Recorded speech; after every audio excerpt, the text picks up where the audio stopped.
What is the observer? Why is the observer so important? The observer is essentially how you see the world and how you understand what is possible for you. So for instance, I was born in another country. This is actually true. I immigrated to this country. My parents worked night and day to put food on the table because both my parents did not have a college education. They came to California. There was no family here. All I saw was work, work, work, work, work, work, work, work, work, work. So I had an understanding of entrepreneurship is just a bunch of work, and there's no light at the end of the tunnel. I do not want to be an entrepreneur. So that's my observer. Now, is entrepreneurship exciting? Is it depressing?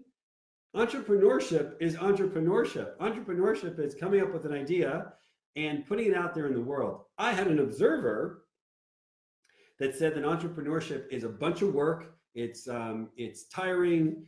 It puts a lot of pressure on a family. That's the last thing I ever want to do, is to be an entrepreneur. So as a result, what I would do as someone who believes entrepreneurship is bad, my observer is entrepreneurship is bad. But entrepreneurship it's just out there, but I can only see entrepreneurship as being a bad thing. So what actions would I take? I would never take risks. I would always want to keep my job. In fact, I might stay at a job too long, like I did with my last big corporate job, was Nokia. I did not leave Nokia because all I knew was, well, if I left, I might have to go out on my own. And I don't want to take that risk because entrepreneurship is bad. So I will not take risks. I will not read entrepreneur magazines. I will not be interested in other people that are entrepreneurs. And what I will do is always look for jobs and look for jobs at big companies. So you can see my actions are matching my understanding based on my observer of the world, which sees things this way. Then I get laid off. And I have these lenses which say that entrepreneurship is a bad thing. And now I'm confronted with, it's not a good economy. I better go make some money, and I have to go now be an entrepreneur. There's a lot of ways that entrepreneurs observe the world, which is, I've got a great idea. I can make it happen. Everything I do, everybody is going to want to participate in those things.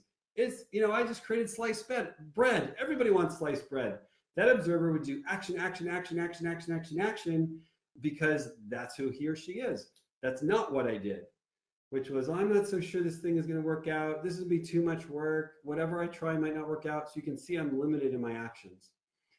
The observer basically runs the show. They say the observer is the big word, the predisposition for action.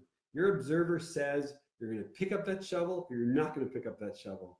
You're going to pick up the phone and make calls to find people to work for you, or you're not. The observer on a team is everyone's against me versus everyone is for me. The observer on the team is putting in extra work, doesn't matter, versus putting in extra work will get me promoted. The observer is, I can ask people for help and they're going to actually give me help, versus an observer which says, if I ask people for help, that makes me vulnerable and people are going to think that I'm needy. These are all made up.